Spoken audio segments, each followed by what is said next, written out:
رمضان المبارک کی بابرکت ساعات سے اللہ تعالی ہم سب کو مستفید ہونے کی توفیق عطا کر رہے ہیں۔ یہ وہ مبارک مہینہ ہے کہ جس میں اللہ سبحانہ و تعالی جہنم کے دروازوں کو بند کر دیتے ہیں، جنت کے 8 دروازے کھول دیتے ہیں، بلکہ ایک مخصوص دروازہ جسے باب الریان کا نام دیا گیا ہے، وہ صرف روزہ داروں کے لیے مخصوص ہے۔ اور اس مبارک مہینے میں اللہ تعالیٰ کا یہ فضل اور کرم ہوتا ہے کہ اگر کوئی شخص ایک فرض نماز ادا کرے یا دین کے کسی فرض حکم کو ادا کرے، اسے 70 فرائض کے برابر ثواب عطا کیا جاتا ہے۔ ایک فجر کی نماز آپ نے پڑھ لی جماعت کے ساتھ، 70 فجر کی نمازیں پڑھنے کا ثواب اس مہینے میں اللہ عطا فرماتے ہیں۔ اسی طرح ظہر ہے، عصر ہے، مغرب ہے، عشاء ہے۔ اور اگر کوئی آدمی نفل نماز ادا کرے یا دین کا کوئی بھی نفل حکم پورا کرے تو اسے نفل نہیں بلکہ فرض ادا کرنے کا ثواب عطا کیا جاتا ہے۔ تو یہ بڑی رحمتوں والا مہینہ ہے، برکتوں والا مہینہ ہے۔ فرمایا کہ صبر والا مہینہ ہے اور صبر کا بدلہ جنت ہے۔ یہ غم خواری کرنے کا مہینہ ہے کہ اس میں انسان اپنے دائیں بائیں آگے پیچھے متعلقین، متوسلین، دوست، احباب، رشتہ دار، ان میں ایسے افراد تلاش کرے کہ جو بیچارے مالی مصیبت اور پریشانیوں میں دبے ہوئے ہیں، ان کے غم کو انسان بانٹے کہ یہ غم خواری کرنے کا مہینہ ہے۔ اور نبی کریم صلی اللہ علیہ وآلہ وسلم نے ارشاد فرمایا کہ اس مبارک مہینے میں ہر روز افطار کے وقت اللہ تعالی 10 لاکھ ایسے بندوں کو جہنم سے بری فرماتے ہیں جن کے لیے جہنم کا فیصلہ ہو چکا ہوتا ہے۔ اور جب یہ مہینہ پورا ہوتا ہے تو آخری رات پورے مہینے میں جتنے لوگ جہنم سے آزاد کیے ہوتے ہیں ان کی تعداد کے برابر اس ایک رات اللہ تعالی جہنمیوں کو آزاد فرماتے ہیں۔ لہٰذا اس مبارک مہینے کا پہلا عشرہ جو ختم ہوا چاہتا ہے، باقی 2 عشرے ابھی باقی ہیں، ہم انہیں عام ایام کی بنسبت گزارنے کی بجائے ان کی اس قدر و قیمت کا،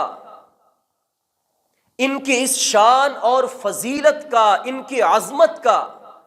اپنے دل و دماغ میں اندازہ رکھتے ہوئے بڑے اہتمام سے گزارنے کی کوشش کریں۔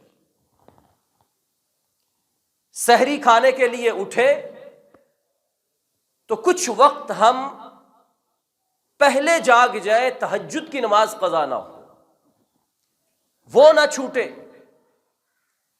روزہ رکھنے کے بعد ہم لغو کلام، بیہودہ گوئی، فضول باتیں اور ٹائم پاس کرنے کی بجائے اس روزے کی حفاظت یوں کریں کہ اللہ رب العزت کی جو مبارک کلام ہے قرآن مجید، اس کی تلاوت کریں، نیک اعمال کریں، اور اگر نیک اعمال ہم نہیں کر رہے تو گناہ نہ کریں۔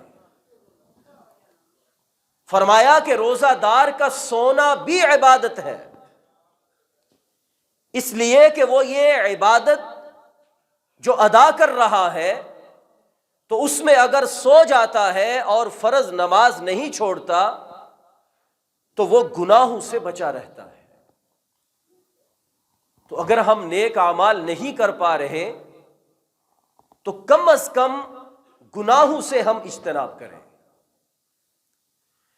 اور اس مبارک مہینے میں عموماً مسلمان دین اسلام کے ایک بنیادی رکن، ایک اور فریضے کے جسے زکوٰۃ کہا جاتا ہے، اس کی ادائیگی کا بھی اہتمام کرتے ہیں۔ چونکہ اس میں اس کو 70 کے ساتھ ضرب دی جاتی ہے، ایک نیکی ایک عمل اللہ تعالیٰ اسے 70 گنا زیادہ کر کے لوٹاتے ہیں۔ تو اچھی بات ہے کہ ہم اپنی زکوٰۃ اس مبارک مہینے میں حساب و کتاب کر کے ادا کرنے کی فکر کریں، تاکہ جہاں دین اسلام کا رکن پورا ہو، فرض کی ادائیگی ہو، وہاں پر ہمیں زیادہ اجر و ثواب کی اللہ تعالی سے امید بھی ہو۔ دین اسلام کے 5 بنیادی فرائض میں سے جہاں عقیدہ توحید ہے، نماز ہے، روزہ ہے، حج ہے، وہیں پر زکوٰۃ بھی ہے۔ انہیں دین اسلام کے پلرز، ستون کہا جاتا ہے کہ جن کے بغیر عمارت کھڑی کرنے کا تصور نہیں ہوتا۔ اور جس طرح نماز ادا کرنا فرض ہے، اسی طریقہ سے صاحب نصاب عاقل بالغ مسلمان پر ادائیگی زکوٰۃ ادا کرنا بھی فرض ہے۔ اور جس طرح نماز کا انکار کرنے والا اس کی فرضیت کو فرض نہ سمجھنے والا دائرہ اسلام سے باہر نکل کر کفر میں داخل ہو جاتا ہے، اسی طریقہ سے زکوٰۃ کو فرض نہ جاننے والا کہ زکوٰۃ اسلام کا کوئی رکن اور فریضہ نہیں ہے، اگر کوئی یہ بات کہتا ہے یا سمجھتا ہے تو وہ بھی دائرہ اسلام سے خارج ہو جاتا ہے۔ اسی لیے تو جناب سیدنا ابو بکر صدیق رضی اللہ تعالی عنہ نے کہ جب ان کا دور خلافت آیا، نبی کریم صلی اللہ علیہ وسلم اس دنیا سے پردہ فرما گئے، تو منافقین میں سے بہت سارے لوگ وہ مانعین زکوٰۃ بن کر کھڑے ہو گئے اور کہنے لگے کہ اللہ کے نبی کے زندگی میں ہم دیتے تھے، اب نہیں دیں گے۔ سیدنا ابو بکر صدیق رضی اللہ تعالی عنہ نے تلوار کھینچ لی اور فرمایا کہ زکوٰۃ تو بعد کی بات ہے، جو زکوٰۃ تم ادا کیا کرتے تھے، جو جانور تم زکوٰۃ کی مد میں دیتے تھے، اس جانور کی رسی بھی اگر زکوٰۃ میں آتی تھی اور تم اس رسی کو دینے سے بھی انکار کرو گے تو ابو بکر تمہارے خلاف جہاد اور قتال کرے گا، کہ یہ اتنا بنیادی حکم ہے۔ لہٰذا اس کانسیپٹ کو تو ذہن میں بٹھا لے کہ جیسے نماز فرض ہے، اسی طرح زکوٰۃ بھی فرض ہے۔ قرآن مجید کی آپ سٹڈی اور مطالعہ کرتے ہوں گے، تلاوت کرتے ہوں گے، آپ کو اکثر جہاں اقیم الصلاۃ کے الفاظ نظر آئیں گے وہاں ساتھ وآتوا الزکاۃ کا لفظ بھی آپ کو پڑھنے کو ملے گا، کہ اللہ تعالی نے ان دونوں احکام کو یوں متصل بیان کیا، جہاں نماز اس کی اقامت کا حکم وہاں ادائیگی زکوٰۃ کا حکم، اور فرمایا کہ جس طرح تمہارے بدن کی میل کچیل اور صفائی کو، میل کچیل کو، گندگی کو طہارت اور صفائی میں نماز بدل دیتی ہے، اسی طرح تمہارے مال کی میل کچیل اور گندگی کو زکوٰۃ دور کر کے پاکیزہ کر دیتی ہے۔ جسم کی زکوٰۃ نماز ہے، مال کی زکوٰۃ اللہ رب العزت کا یہ فریضہ 2.5% اللہ کے راستے میں ادا کرنا ہے۔ لہٰذا ہمیں اپنا جسم بھی پاک کرنا ہے، اور جسم پر لگنے والا مال اسے بھی طاہر، طیب اور پاکیزہ بنانا ہے، تاکہ وہ ہمارے جسم کا، ہماری اولاد کے جسم کا، ہمارے گھر والوں کے جسم کا جب جزو بدن بنے تو وہ خیر اور بھلائی پیدا کرے، وہ شر اور برائی کو پیدا کرنے والا جسم نہ بنے۔ اسی لیے زکوٰۃ کو زکوٰۃ کہا جاتا ہے۔ زکوٰۃ کا معنی ہوتا ہے پاک کرنا، میل کچیل کو دور کرنا۔ نبی کریم صلی اللہ علیہ وسلم نے فرمایا، جب تم راہ خدا میں اس فریضہ زکوٰۃ کو ادا کرتے ہو، اللہ سبحانہ و تعالی تمہارے پاس باقی بچ جانے والے مال کو پاک اور صاف کر دیتا ہے، اس کی میل کچیل اور گندگی کو دور کر دیتا ہے۔ لہٰذا یہ مت سمجھو کہ میں اللہ کے راستے میں 2.5% زکوٰۃ ادا کروں گا تو میرا مال کم ہو جائے گا۔ اللہ فرماتے ہیں بظاہر وہ تمہیں کم ہوتا دکھتا ہے، لیکن وہ 2.5% تمہارے 97.5% کو محفوظ کر دے گا، پاکیزہ کر دے گا اور تمہارے لیے مبارک فرما دے گا۔ لیکن اگر ہم وہ 2.5% نہیں نکالیں گے، 100 روپے پر 2.5 روپے، 1 لاکھ روپے پر 2500 روپے آٹے میں نمک کے برابر ہے۔ حق تو یہ تھا، انصاف تو یہ تھا کہ یہ اس مالک کا دیا ہوا اس کی عطا ہے،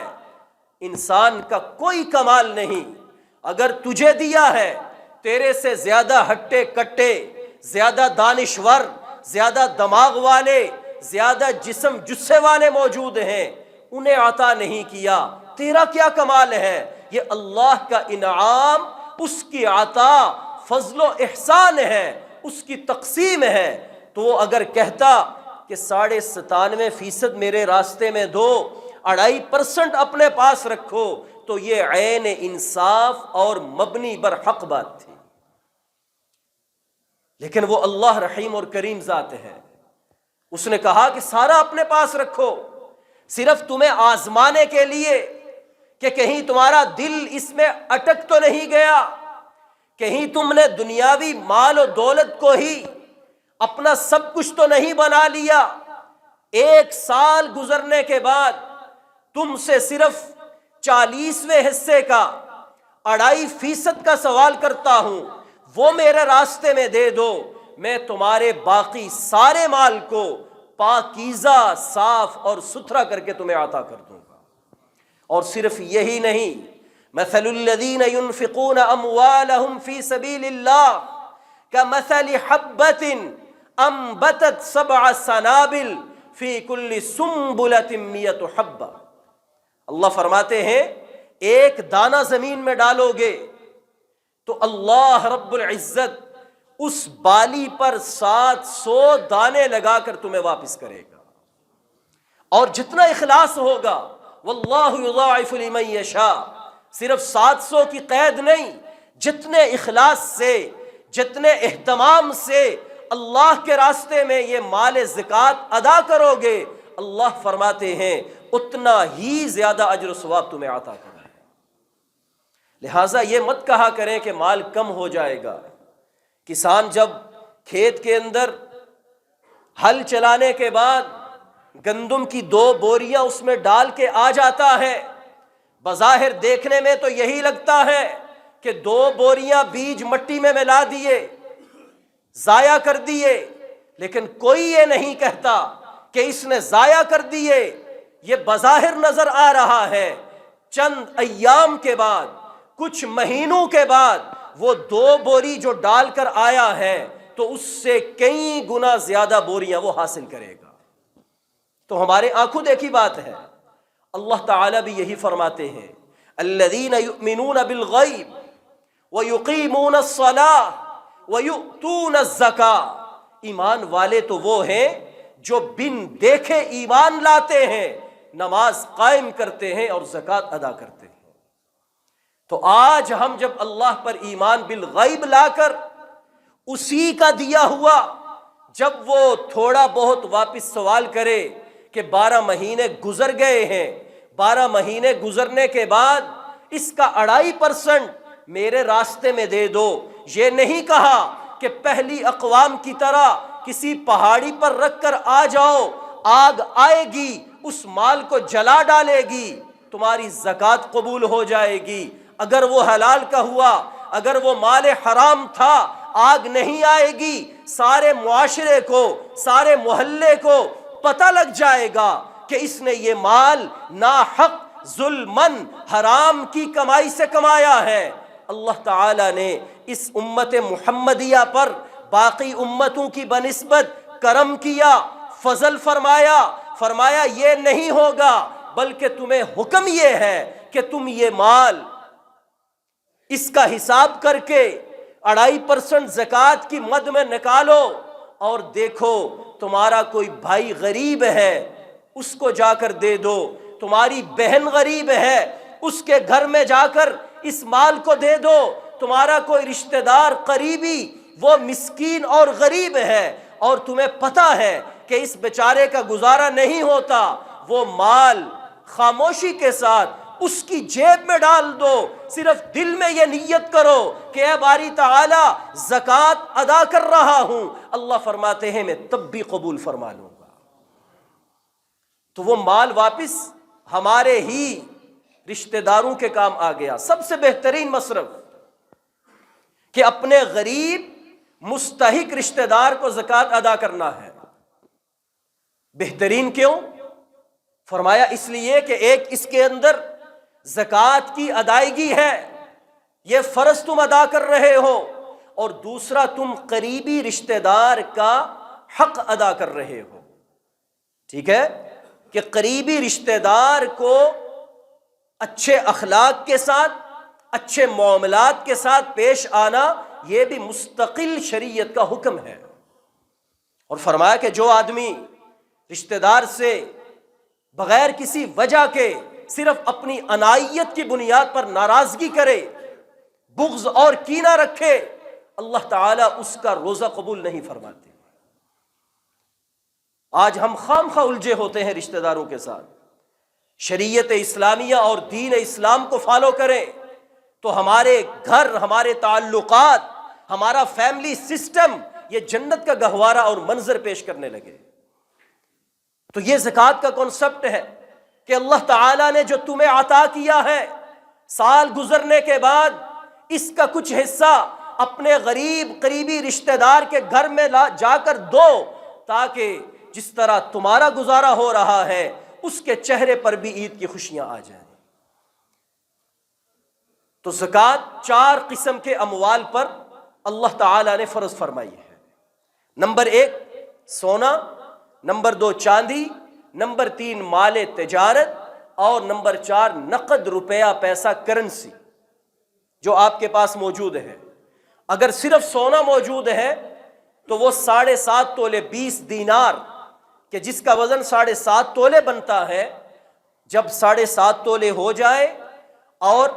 یکم رمضان کو 7.5 تولے ہوا، اگلے سال جب یکم رمضان آئے تو آپ اس کا حساب کرو کہ وہ کتنا ہے۔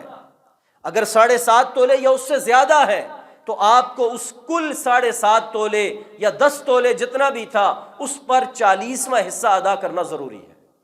اگر وہ اگلے سال یکم رمضان کو 7.5 تولے سے کم ہے، آپ پر کوئی زکوٰۃ نہیں ہے۔ اسی طریقہ سے اگر چاندی ہے